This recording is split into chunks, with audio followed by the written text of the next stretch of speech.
Perkenalkan, kami Syafa dan Maria ingin menjelaskan tentang hasil diskusi kami mengenai proyek aplikasi Balikin. Latar belakang kami mengembangkan aplikasi ini adalah yang pertama, karena tidak ada pendataan baik mengenai barang-barang yang kita punya. Selain itu, barang yang kita punya sering didam dan kita tidak tahu siapa yang meminjamnya. Dan yang ketiga adalah perasaan sungkan ketika ingin meminjam barang. Dan yang terakhir adalah jika ada barang yang dipinjam oleh orang lain, kita sering lupa siapa yang terakhir meminjamnya. Berdasarkan latar belakang yang sudah kami sebutkan sebelumnya, kami menawarkan solusi berupa aplikasi Balikin yang memiliki dua fitur utama. Yang pertama adalah pendataan barang agar tidak ada barang yang tertukar atau lupa siapa pemilik barang tersebut. Yang kedua adalah fitur pinjam-meminjam sehingga tidak ada kesungkanan. Di dalam fitur pinjam-meminjam juga ada fitur pencatatan riwayat peminjaman barang sehingga dapat memudahkan tracking dan meminimalisir barang hilang. Selanjutnya adalah model sistem. Model sistem merupakan rancangan teknis untuk membantu developer dalam mengembangkan aplikasinya. Dalam tugas ini, kami akan menjelaskan 4 model sistem. Yang pertama adalah use case diagram, yang kedua sequence diagram, yang ketiga state diagram, dan yang terakhir adalah data flow diagram. Use case diagram merupakan suatu bagan yang berisi kemungkinan aktivitas yang dapat dilakukan user pada suatu aplikasi. Di sini kami akan membahas 3 user. Yang pertama adalah unregistered user, yang kedua adalah penghuni kos, dan yang ketiga adalah pemilik kos. Untuk unregistered user sendiri sebenarnya hanya ada satu aktivitas yang mungkin, yaitu membuat akun.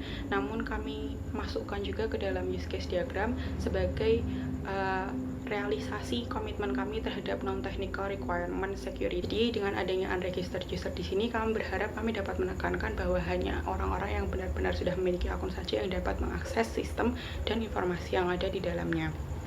Kemudian, untuk user penghuni kos dan pemilik kos, sebenarnya aktivitas yang dapat dilakukan hampir sama, hanya berbeda pada dua aspek fundamental. Yang pertama adalah akses terhadap kos, yang kedua adalah kontrol terhadap peminjaman barang.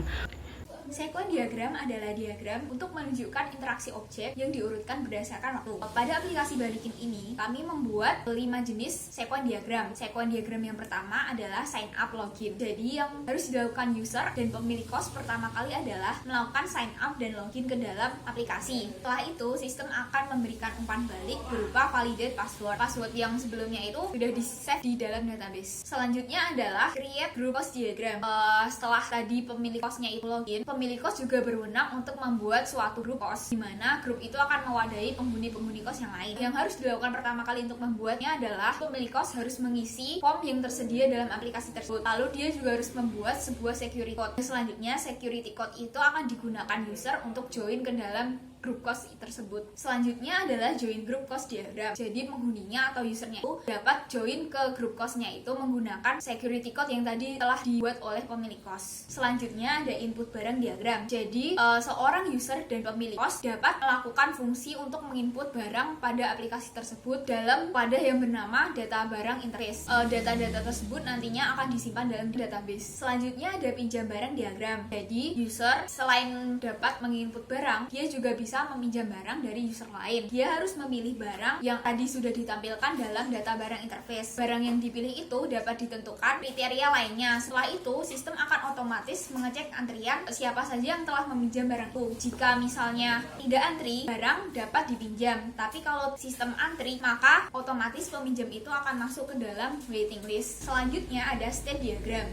State diagram adalah diagram yang digunakan untuk menggambarkan perilaku sistem. Yang pertama dimulai dari sign up atau login. Jadi setelah dia melakukan sign up login yang sukses, user dapat masuk ke dalam login type. Dalam login type, mereka dapat memilih tipe user. Lalu seorang pemilik kos membuat grup kos. Seorang penghuni kos hanya bisa join ke dalam grup kos yang telah dibuat. Pemilik kos dan user dapat menginput barang pada aplikasi tersebut. Setelah itu, sistem akan menunjukkan interface pinjam barang. Jika peminjam mengizinkan seseorang untuk meminjam barangnya, maka otomatis sistem akan lanjut ke dalam checklist peminjam. Checklist ini akan dicek apakah barang tersebut sedang digunakan orang lain atau dia tersedia. Kalau misalnya barangnya tersebut sudah tersedia, maka barang bisa dipinjam. Data flow diagram adalah sebuah diagram yang menggambarkan jalannya data dalam suatu sistem informasi.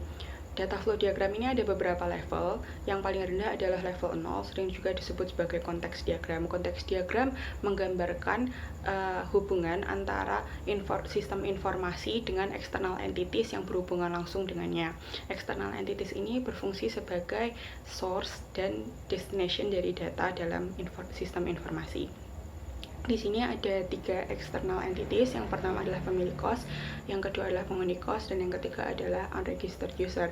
Semuanya akan memberikan input kepada sistem dan akan menerima feedback sebagai respon dari input yang sudah diterima. Di atas konteks diagram ada DFD level 1 yang akan membahas lebih detail jalannya data pada sistem informasi. Di sini dimulai dari unregistered user, dia akan memasukkan input ke proses sign up, kemudian proses sign up akan memberikan feedback berupa konfirmasi dan validasi akun sehingga dia dapat mengakses sistem. Kemudian untuk user yang sudah pernah registrasi sebelumnya, dia harus memasukkan login details berupa username atau email dan password ke dalam proses login. Dari proses login ini kemudian akan dilakukan verifikasi ke user database. Dari proses login ini kemudian bisa dilakukan pembuatan grup untuk pemilik kos, masuk ke grup untuk penghuni kos, dan melihat riwayat peminjaman dan detail barang untuk penghuni kos dan pemilik kos.